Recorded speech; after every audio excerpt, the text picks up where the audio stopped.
They're not about business. They're not about growing the WNBA. They're about diversity, equity, and inclusion. This is insanity, what they're doing to Caitlin. This is unbelievable.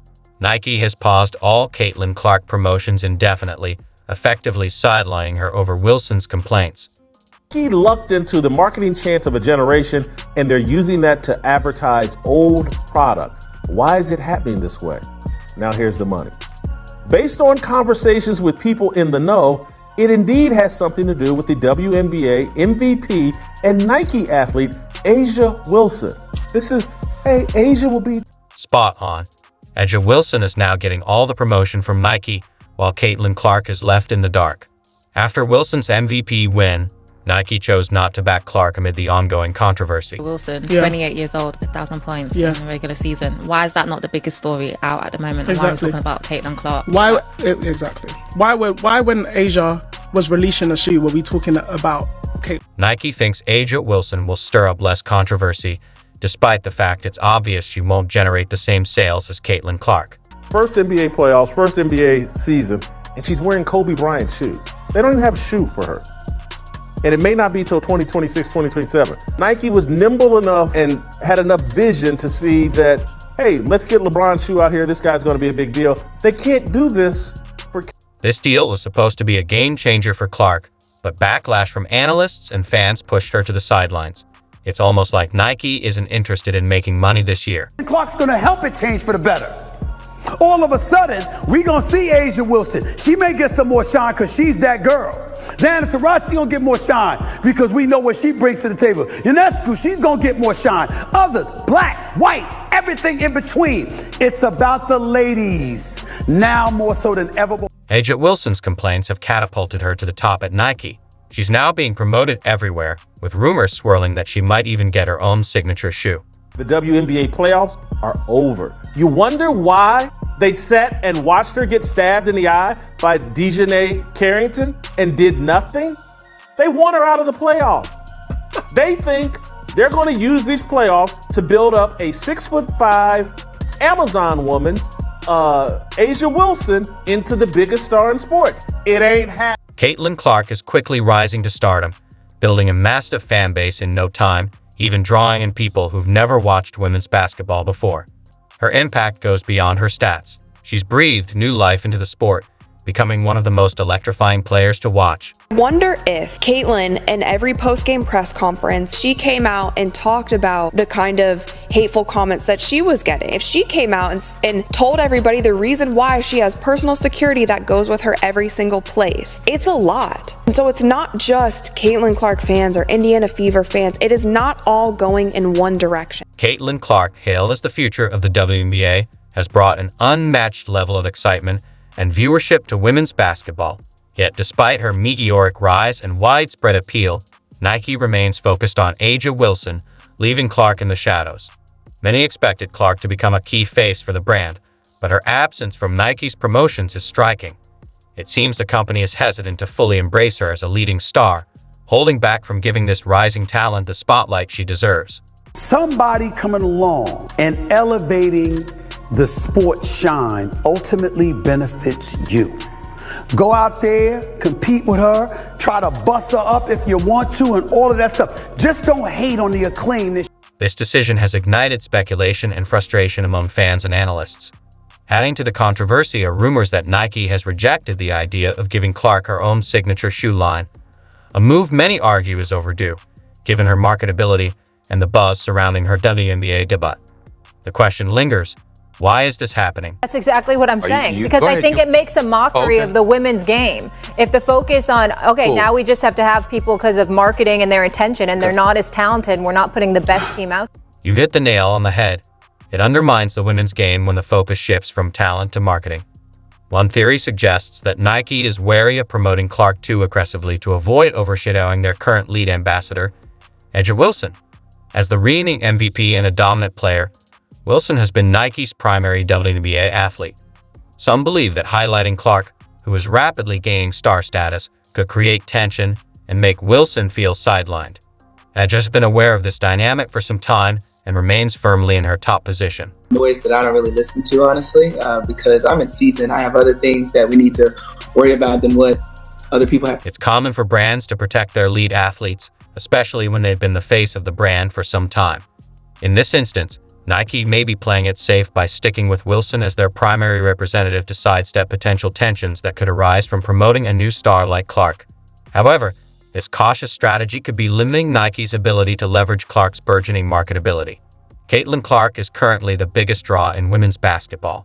Got one of the hottest selling jerseys in sports, y'all, according to Fanatics, led by the one and only Michael Rubin. Clark's Indiana Fever jersey is apparently sold out in all sizes. It was rumored that she actually outsold Dallas Cowboy jersey. Caitlin Clark's electrifying performances have generated record viewership and skyrocketing jersey sales, drawing in both dedicated basketball enthusiasts and casual fans. Despite her remarkable popularity, it's surprising that Nike hasn't fully embraced her expanding fanbase. The company's reluctance may be tied to the controversy surrounding her fiery personality. While Clark is a rookie with her share of flaws, her fierce competitiveness and passionate celebrations, whether after sinking a three-pointer or making a defensive play, can be polarizing in a culture that frequently scrutinizes how female athletes express themselves. Not perfect. She's not perfect. She's a rookie in this league. Nike may be hesitant to promote Caitlin Clark due to concerns about her open expressions and celebrations, fearing potential backlash. However, a closer examination reveals little justification for this caution. Clark exhibits professionalism and respect in her career, steering clear of off-court scandals and positively engaging with the media. While her competitive spirit and intensity shine through, she never crosses into unsportsmanlike conduct. Comparing her response to losses with Angel Reese underscores this important distinction. Calling most folks, but the few who are, you know who the hell you are. Calm the hell down. Support Caitlin Clark, because recognize that when you act that way, you stain her name as well because of your association to her. Not that anybody would think that she thinks like that, but the point is, what is your problem?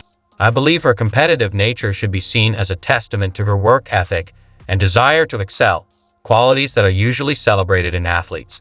Yet, despite this, there's a persistent narrative that portrays Clark as a more controversial figure than she truly is.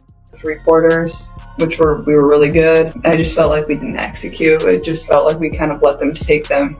When they went on a little run, we could never find a way to respond, and that's what happens in basketball. The flagrant. Did you feel like that? Basketball play. Yeah. You feel like that was the appropriate call, or? It's a basketball play. I can't control the refs. They affected the game obviously a lot tonight.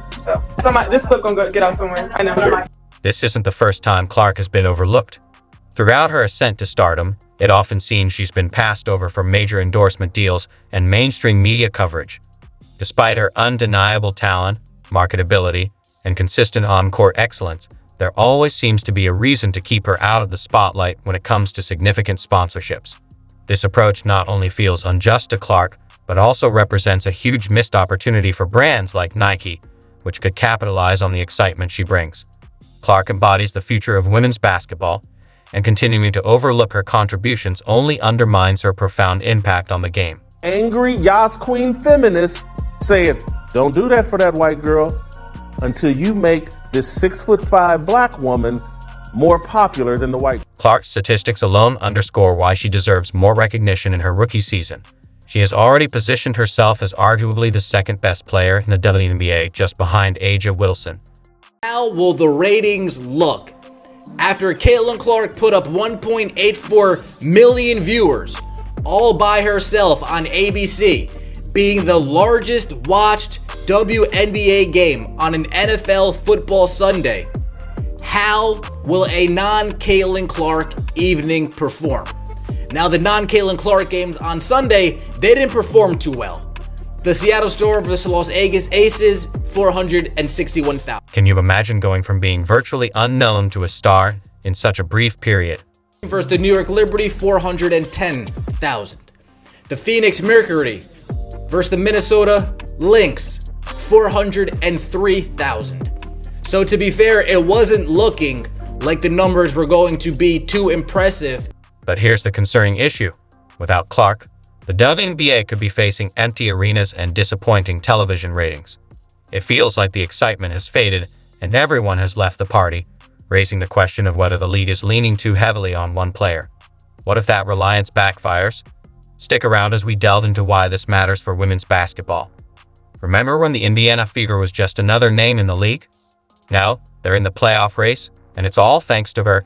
Caitlin Clark isn't just making waves for her team. She's reshaped the entire WNBA landscape. The stats tell an eye-opening story that you might not expect. Let's take a closer look at Clark's rookie year. Caitlin Clark, because the rest of this league, they can't draw flies to a fresh turd. They can't sell out playoff games. We're not just talking about impressive numbers. These are figures that catch the attention of basketball historians. In her playoff debut, she made history as the first rookie in WNBA history to score at least 25 points, grab 5 rebounds, and dish out 5 assists. That's not just about breaking records, it's about setting new benchmarks for excellence, and it gets even more remarkable as the playoff series unfolds. Clark averaged 18 points, 5 rebounds, 8 assists, 2 steals, and 1 block per game. You know who else has put up numbers like that in the playoffs? No one. Absolutely no player in WNBA history has matched this level of performance. We're talking about entering Michael Jordan territory here, folks. WNBA was founded in 1996. It has averaged losing about $10 million per year. The league literally exists in the red. You might be thinking, sure, those stats are impressive, but what does it mean for the league? Let me clarify. Before Clark arrived, the Indiana Fever was essentially off the map. Now they're a team you can't overlook.